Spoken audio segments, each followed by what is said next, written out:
السلام علیکم۔ صحرا کے ایک دور افتادہ گاؤں کے ایک چھوٹے کسان نے ایک بڑے زمیندار سے کنواں خریدا۔ کنواں کا پانی بہت میٹھا، تازہ اور لذیذ تھا۔ خریدار کو اپنے گھریلو استعمال اور فصلوں کو پانی دینے کے لیے گہرے کنویں کی سخت ضرورت تھی، کیونکہ اس کا ذاتی کنواں کم گہرائی کی وجہ سے گرمیوں میں خشک ہو جاتا تھا۔ اس شخص نے زرعی زمین کی خریداری کے ساتھ کنویں کا بھی سودا کر لیا، جو کہ اس کے گھر کے قریب ہی تھا۔ بیچنے والے نے اگرچہ منہ مانگے دام مانگے تھے، مگر خریدار اور اس کا خاندان خوش تھے کہ زرخیز زمین کے ساتھ ساتھ میٹھے پانی کا کنواں بھی خرید لیا۔ چند روز گزرے تو ایک دن کسان کنویں کے پانی سے کھیتوں کو سیراب کر رہا تھا کہ وہ بیچنے والا شخص بھی آ دھمکا۔ وہ ایک چالاک اور مکار شخص تھا اور بھولے بھالے شریف لوگوں کو تنگ کرتا رہتا تھا۔ وہ آتے ہی غصے سے لال پیلا ہو گیا۔ اس نے کنویں کا پانی رکوا دیا اور غریب کسان سے کہنے لگا، او بے وقوف دہقان، یہ کیا کر رہے ہو؟ میں نے تجھے کنواں بیچا ہے، اس کا پانی تو نہیں۔ یہ سنتے ہی بیچارہ کسان پریشان ہو گیا اور کہنے لگا، جناب، میں نے کنواں خریدا ہی پانی کے لیے ہے۔ بھلا یہ کیسے ممکن ہے کہ کنویں کو پانی کے بغیر خریدا جائے؟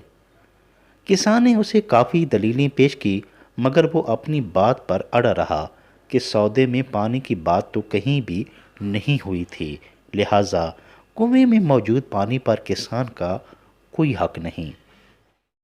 غریب اور سادہ لوگ کسان پریشانی کے عالم میں گھر پہنچا اور سوچنے لگا کہ اس غیر متوقع افساد سے کیسے نپٹے۔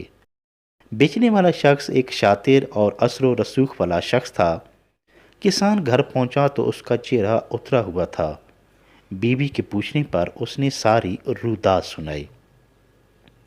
میاں بیوی پریشانی کے عالم میں اس عجیب و غریب معاملے پر غور و خوض کر رہے تھے کہ اتنے میں ان کا نوجوان بیٹا، جو کہ شہر میں تعلیم حاصل کر رہا تھا، آ پہنچا۔ امی ابا کو پریشان دیکھ کر وہ متفکر ہوا اور جلدی سے وجہ پوچھنے لگا۔ والد نے ساری حقیقت حال بتائی تو وہ چند لمحے خاموش رہا اور پھر بولا، امی ابا، آپ لوگوں کو پریشان ہونے کی کوئی ضرورت نہیں، میں اس مسئلے کو بڑی آسانی سے حل کر لوں گا۔ وہ دونوں باپ بیٹا اس بیچنے والے مکار شخص کی طرف چل دیے۔ کسان نے اسے پھر دلائل پیش کیے کہ کنویں کے پانی پر بھی ان کا حق ہے، لیکن وہ بد مزاج شخص بگڑ گیا اور اپنی بات پر قائم رہا۔ اس کے بدلتے تیور دیکھ کر نوجوان بیٹے نے باپ کو خاموش رہنے کا اشارہ کیا اور خود اس شخص سے مخاطب ہوا، چچا جان، آپ کہتے ہیں کہ میں نے کنواں بیچا ہے، پانی نہیں؟ وہ بولا، ہاں بالکل ایسے ہی ہے، لگتا ہے تجھے میری بات سمجھ آ گئی ہے۔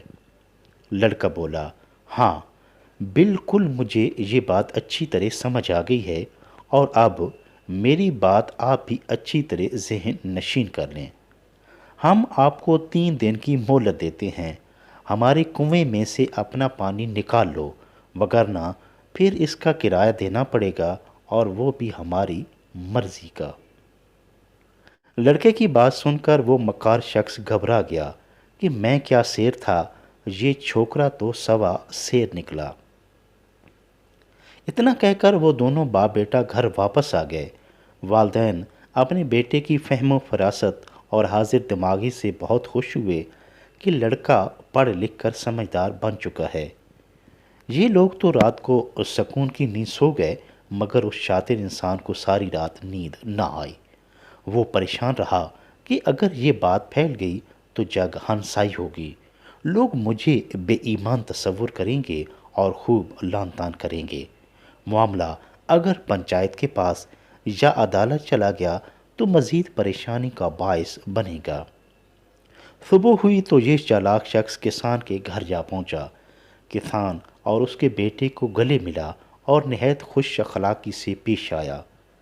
کہکے لگاتے ہوئے کہنے لگا، میں نے تو از راہ تفنن محض مزاق کیا تھا، مگر تم لوگوں نے اسے سنجیدہ لے لیا ارے یہ زمین، کنواں اور پانی سب کچھ آپ کا ہے، جیسے چاہو اسے استعمال کرو، بھلا مجھے کیا اعتراض ہو سکتا ہے؟ بھولا بھالا کسان اس کی بات سن کر بہت حیران ہوا کہ آج تو اس کے مزاج بالکل بدلے ہوئے ہیں۔ کسان کا لڑکا اٹھا اور زمین کے کاغذات اٹھا کر لے آیا۔ ان پر باقاعدہ ایک تحریر لکھوائی کہ یہ زمین بما کنواں اور پانی کسان کی ملکیت ہے، وہ جیسے چاہے استعمال کرے۔ اس مکار شخص کے دستخط اور گواہان کے دستخط تو انگوٹھے لگوا کر کام پکا کر لیا تاکہ آئندہ کبھی ایسی ناخوشگوار صورتحال پیش نہ آئے۔ یوں فریقین خوش ہو گئے اور ایک پڑھے لکھے ٹھنڈے دماغ نوجوان لڑکے کی عقل مندی سے گمبھیر مسئلہ آسانی سے حل ہو گیا۔ زندگی میں پیش آنے والے مسائل کا حل جوش کی بجائے ہوش سے کرنا چاہیے۔ اونچا اور بے تکا بولنے کی بجائے ٹھوس دلیل سے اپنی بات میں وزن پیدا کریں۔ یقین کریں، خوش اخلاقی اور ٹھوس دلیل میں بڑی طاقت ہوتی ہے اور یہ حالات کو آپ کے حق میں موڑ سکتے ہیں۔ دانش مندی اور حسن اخلاق سے معاملات کو سلجھائیں، خود بھی خوش رہیں اور دوسروں کے لیے بھی آسانیاں پیدا کریں۔